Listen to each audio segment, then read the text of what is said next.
Hey guys, this is Andy with Troglodyne here with George. Today we decided we'd talk a little bit more about something we were talking about yesterday, but kind of a tangent.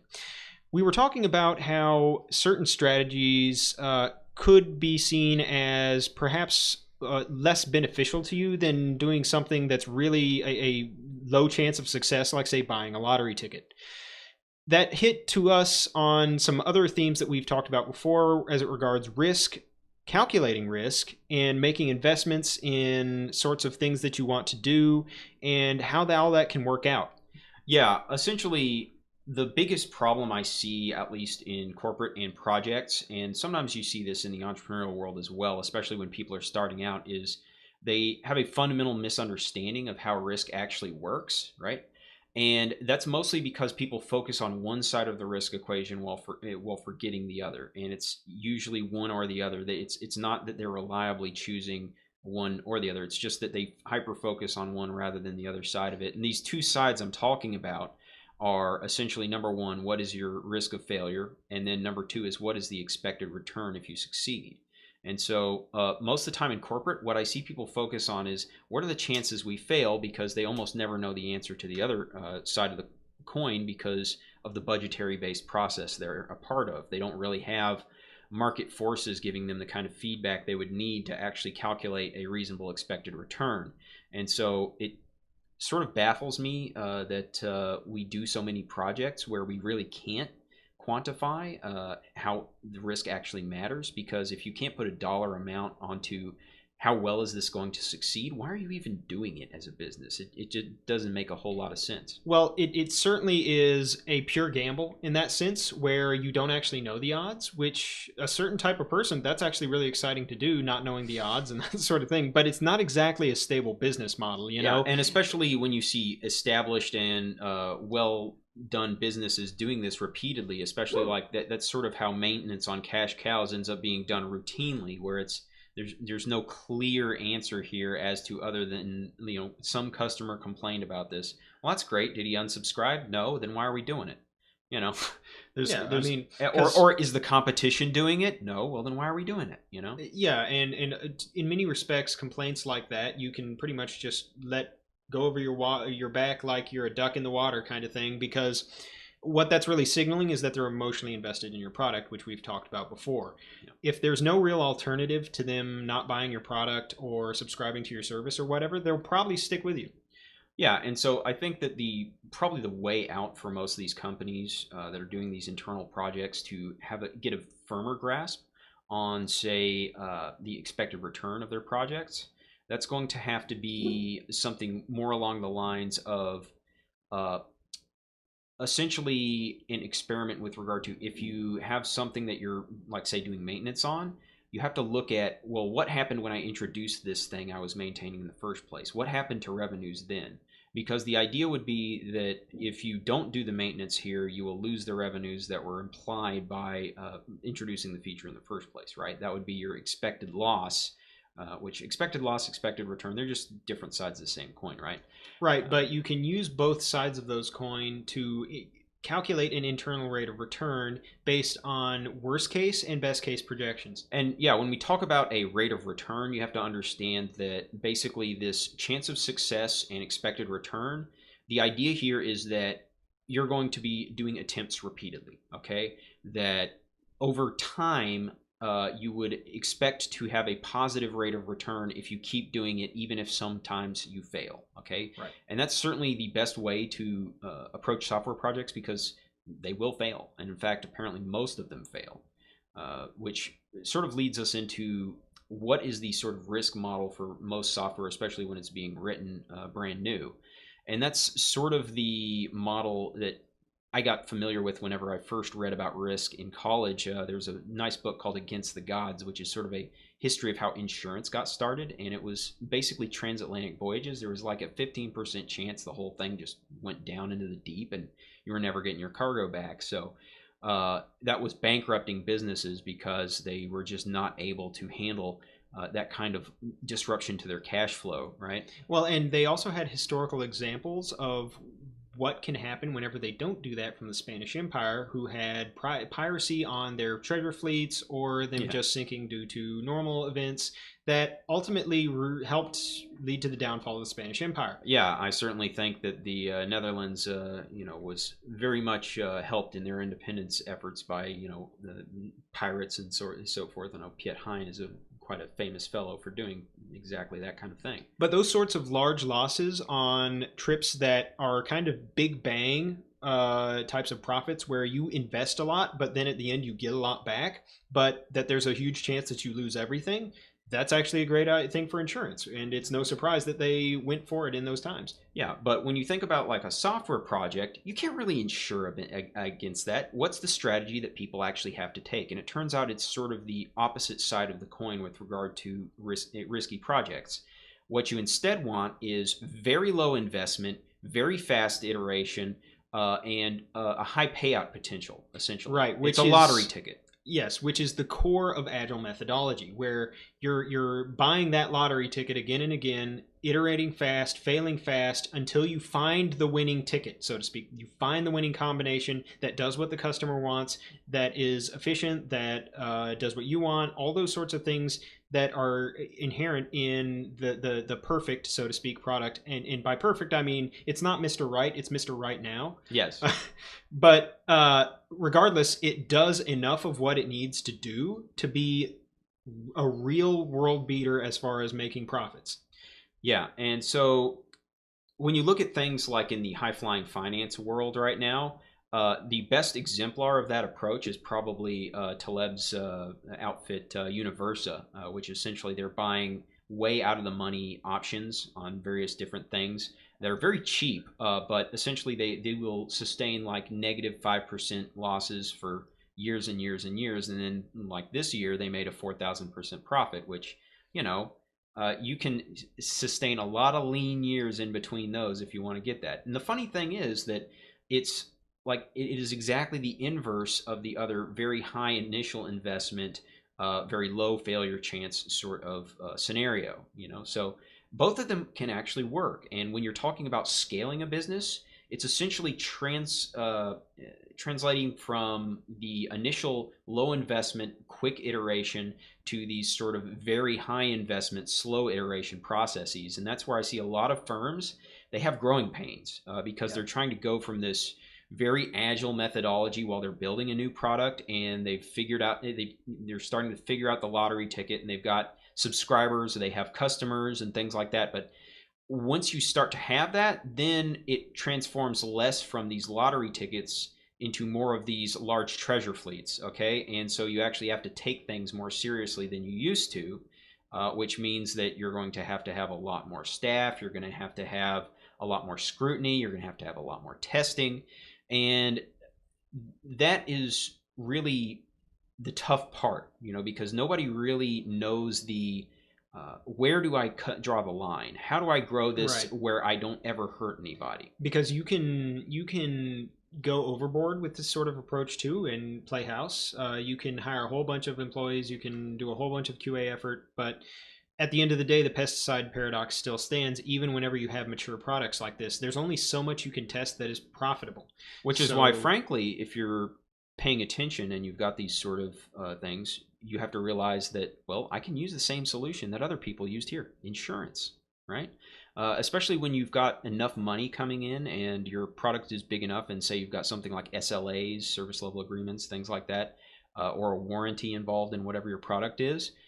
At that point, yes, you can afford to get underwritten by a custom policy by some underwriter. They can study your business and say, well, I'm going to plug in the actuarial tables, and here's what we need to charge. And this is what will make sure that even though you're still being agile, you can actually go ahead and not really lose any sleep about what's going to happen to your customers, because they're going to be made whole in the end, because you're going to be able to pay out. Well, especially with things where, say, you can actually measure your kind of financial impact from bugs, that sort of thing. If you actually know on average how many bugs are added per lines of code changed, if you know what kind of costs these sorts of things do, and modern development organizations can measure this, It's not. And you can even get a reasonable picture of what kind of revenues the customers are going to lose whenever, say, they lose access to one machine that hosts X customers.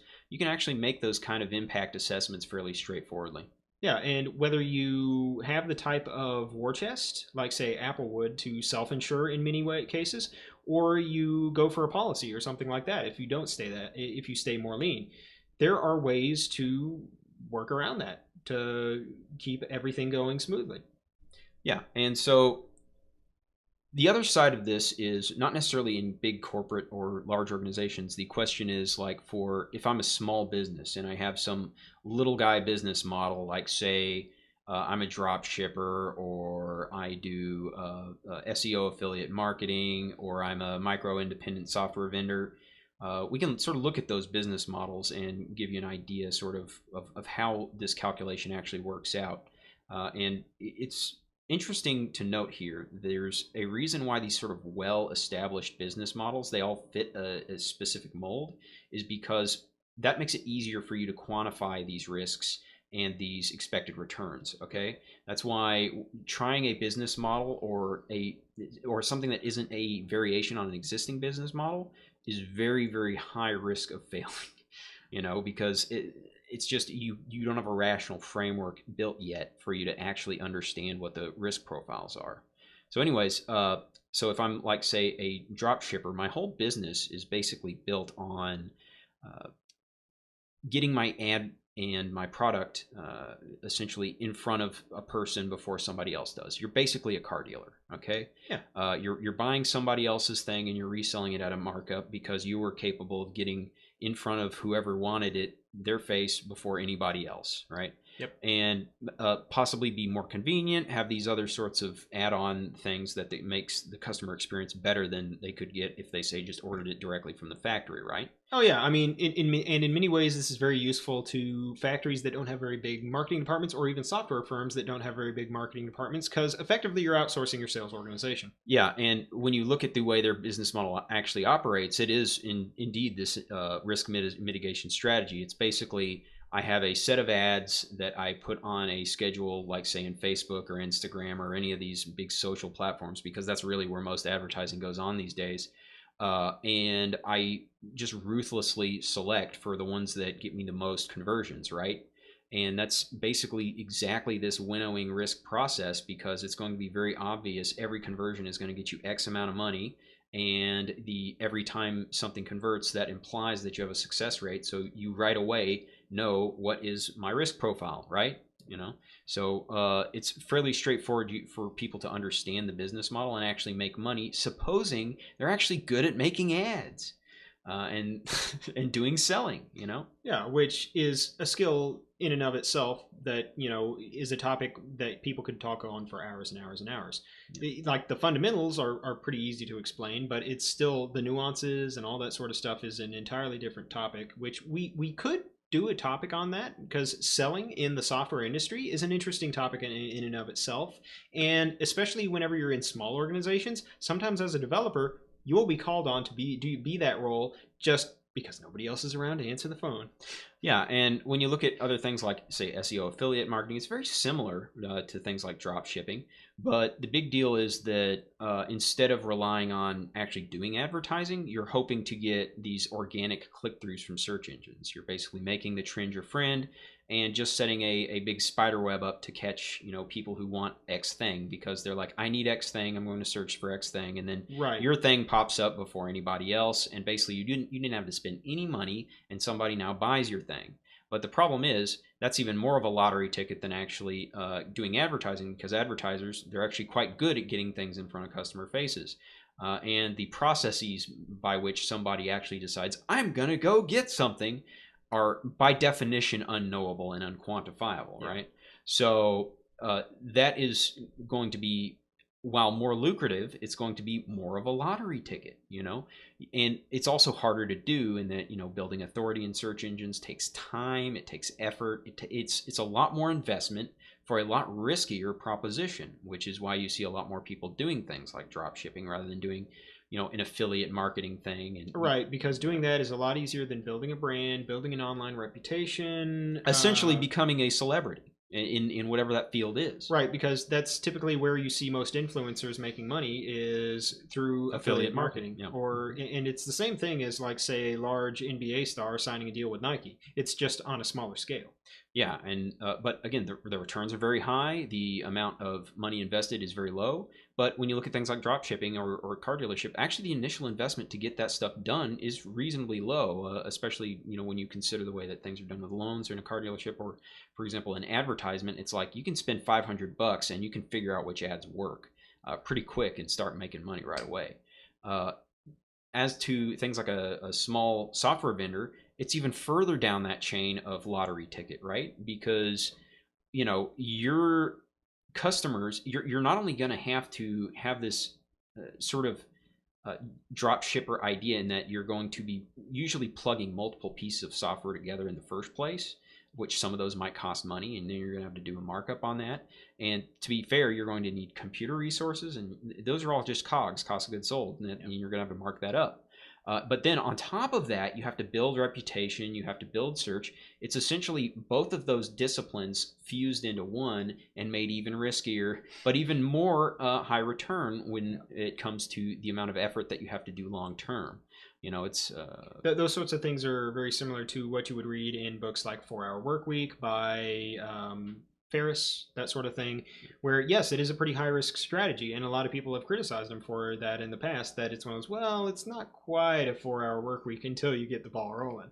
Yeah, but that's how almost anything is. It's one of those things that's like, hey, I just made $100,000 in 6 hours. Took me 7 years to get there, but I did it. Yeah, exactly. That's just sort of how all companies work, is that it takes a long time to build up sort of the infrastructure you need to make a lot of money and have an independent business. It's just, it's a snowball,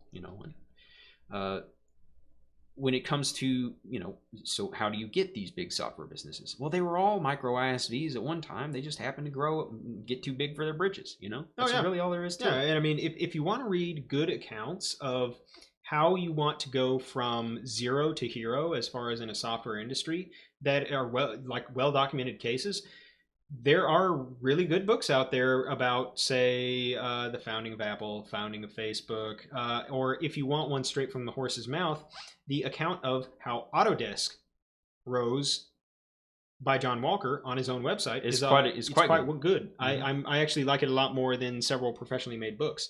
But that's typical whenever you read, say, what a founder thought about their own company. You get a lot more of an unvarnished take and a lot more of the mindset that you actually need as a founder to execute that properly, because you're getting it straight from the horse's mouth. If you're trying to be in the mind of a founder, you probably should hear it from the founder, because all those things that pissed him off, all those triumphs, all those tragedies, they're going to be like raw, man. Yeah. And you're going to get a feeling for the actual risks involved, and they're big. One of the videos I watched not too long ago was a guy who, he was sort of talking about all the sort of different modes a lot of startups do when they're trying to scale, or whether they're trying to be a lifestyle business, things like that. And he's like, in retrospect, when I really think about the sort of risks I ended up taking and what actually made me happy, this whole idea of scaling and getting VC money and all that stuff, he's like, it actually wasn't what I wanted for my life, And so that's sort of the choice everybody has to make with their business. That's the choice they have to make with how they go, because every strategy requires a lot of risk or effort from you, or a combination of both. And you have to figure out, what is the amount of investment I'm willing to put in? What is the amount of time investment I'm willing to put in? And what kind of returns do I want for this? And what kind of end goal for your life do you have? Like, what is your goal that you've written down? Do you want, say, I want 10 grand a month from this business that I'm making? Then you should be going for a business that does that. That has less time investment than, say, one that's going to make me $100,000 a month.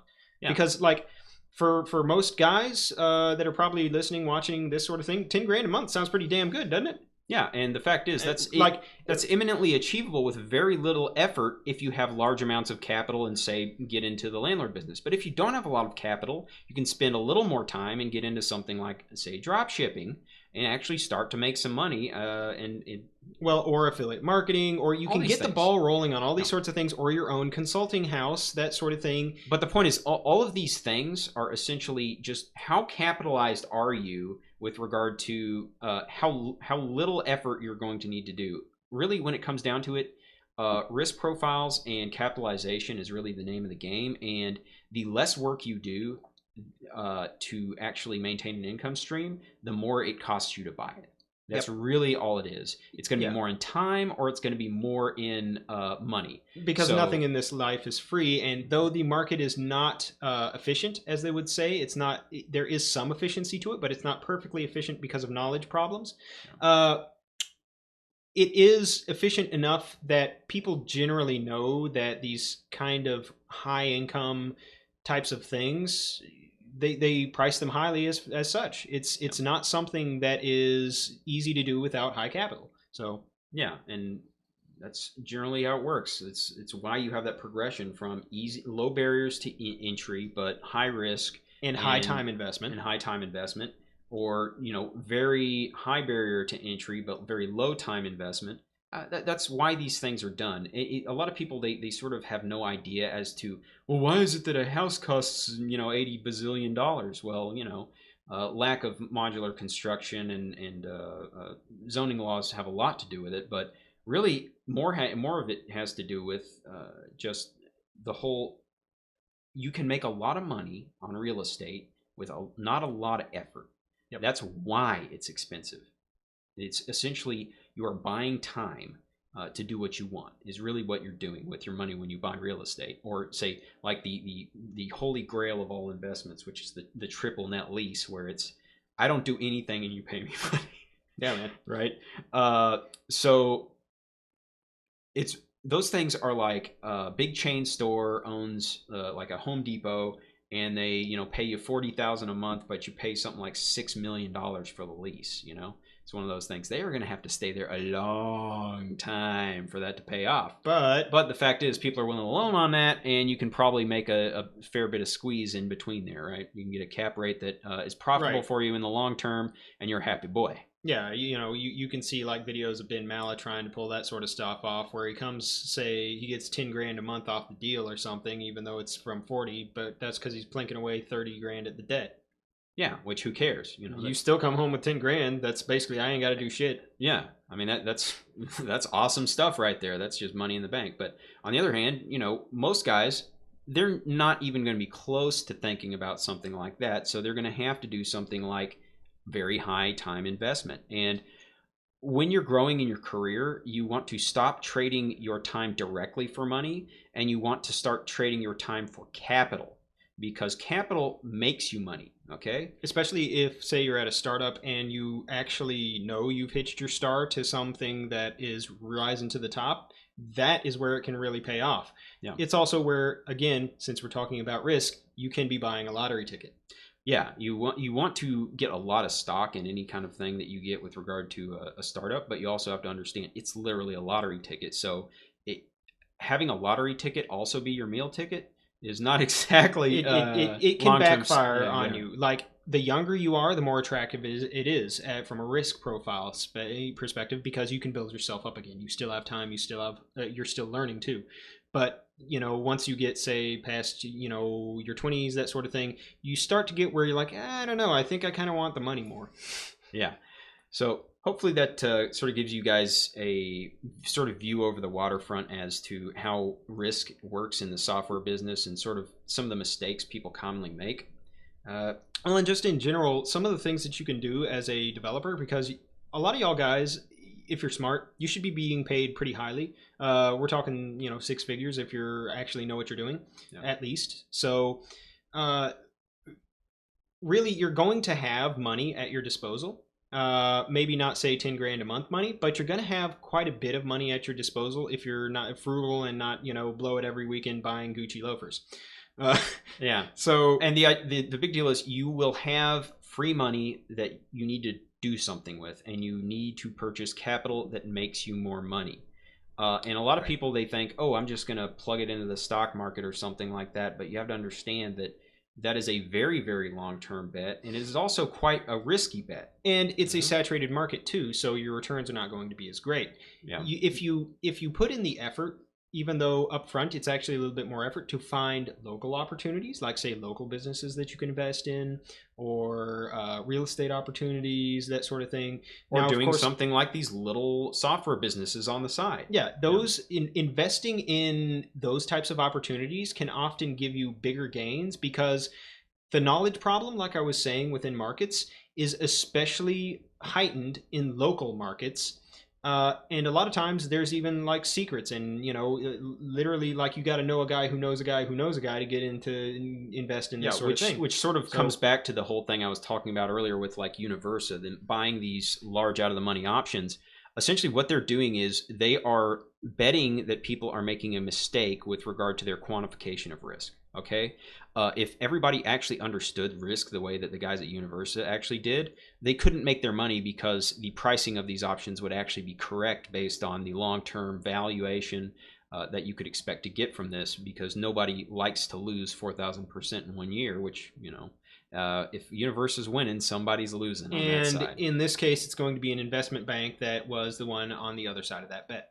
Yeah, and these counterparties, they're not big fans of losing like that, so they're going to smart up real quick, Right, especially because the few other times that bets like that have gone really bad, like say in the mortgage-backed securities market in 2008, a lot of those counterparties, well, they would have just gone under. Yeah, they're gone now. Some of them are gone, but many of them had to be bailed out. Well, had to is a point of debate for many people. Yes. We'll just say that. But they needed it to remain a going concern. Yes, they needed it to remain a going concern. We'll say that. Yeah. So that's the big show, is that you have to understand that the biggest opportunities you're going to have are where other people are mispricing risk. Okay. Mm-hmm. And so the biggest place you're going to see people mispricing risk is going to be things like your local markets, or going to be markets that are not well understood, and sort of niche areas. And when you look at the way a lot of things like dropshipping works, essentially that's what it is. It's exploiting an information problem, because people don't know products exist, and they need to get this stuff in front of them. And it's the same with regard to the people who are making these products that you're actually reselling. They actually don't know how to sell them. They don't know these markets exist, and all you're doing is exploiting a mispricing, because there are customers out there that are actually willing to pay more than the manufacturer is actually selling it for. Right, which is why whenever you're seeing local businesses, there's always, if you're in a large metro that has any sort of development talent around there, some of these people are going to have side hustles that are going to be doing a startup on the side. And sometimes they'll want investment money. A lot of times you can get opportunities just by keeping your ear to the ground, so to speak, being social, and remaining open to those opportunities, having a sack of cash, so to speak, of course in the bank, but having the sort of money that allows you to make those investments when opportunities arise locally can pay off for you in a big way. And more importantly, if you're a type of person that understands software, it's very straightforward for you to realize when this is mispriced, because nobody is willing to loan this guy money, or nobody is willing to invest in this guy. But the fact is, you see the software, you see the potential, you understand the market, and you've met the people involved. You can read their body language, say you have talked to them, you realize that they're not scammers or anything like that, because that can be found out by talking to people enough, quite frankly. And yet again, it's a lot of this lottery ticket sort of winnowing process, where you have to come several times and just see if there's a consistent congruency in the behaviors that would imply that they actually know what they're doing, and this is mispriced, so I should buy this. Right, exactly. And a lot of that, you don't even necessarily have to do anything more than wait a lot of times, because some people can have really great products, but they can have really bad financial acumen as a founder. And they can say, oh, you want to buy into this firm? Well, here's how much I want. Well, the fact is, all you have to do is wait until his bills come due at the end of the month, and I'll give you half price on it. Yeah, and no joke, that's happened for some firms that we've looked into. Yeah. So, just keep your powder dry, so to speak. Keep it ready for opportunities, and don't be afraid to strike when the iron is hot. And otherwise, keep your eye open. Don't get scammed, of course. But that's from being social, from doing these sorts of things as an engineer that oftentimes will take you out of your comfort zone, but will be huge for your own growth, both in corporate and in your personal life, because doing these sorts of things to step out of your comfort zone and make these investments are going to help you grow as a person immensely, whether it involves dealing with other people at your company or whether it involves your own personal contentment with life, your own level of accomplishment. These sorts of things, they all make you perform better at work because you're just self-actualizing, you know? Yeah, that's the big show, is that the more you get intimately acquainted with every level of how business actually works, the better you are as a worker, because you don't have to be told how things actually work. You know, you just get it. Right. And especially, like, say, if you've gotten to the point where you have enough money to invest and you think about investing, that sort of thing, that same sort of mental process that's suddenly going on now that you have skin in the game in that regard, you're going to have that same type of thoughts when it regards your own company. And you're going to have that sort of conscientiousness, if you're a normal person anyways. Yeah. But the point is, when you're planning your projects, and the input you have towards planning your projects is going to become overwhelmingly far more positive, because you're going to have that influence of, well, I've seen how these things work in the real world, and this is the sort of risks that you're going to see. Or if you're a still aligned developer, that sort of thing, highly paid, but still ultimately a knowledge worker, so to speak, you can more properly estimate what the impact of you and your other colleagues is going to have on whatever the software project is, and help your own managers, help your own project leads plan accordingly. And manage the expectations of all the stakeholders correctly. Exactly. Because that's really, if you want to get down to it, that's why a project succeeds or fails, is all about meeting expectations. It's about satisfying people's emotional investment in where they think things need to be at what time. Yeah. People only get angry because essentially something they expected to happen didn't happen, and they don't know why, and they don't know what they can do to fix it. Yep. All right, guys. Well, this has been a great cast. Hit the like and subscribe buttons, and please donate to our PayPal if you like it, or get us a contract.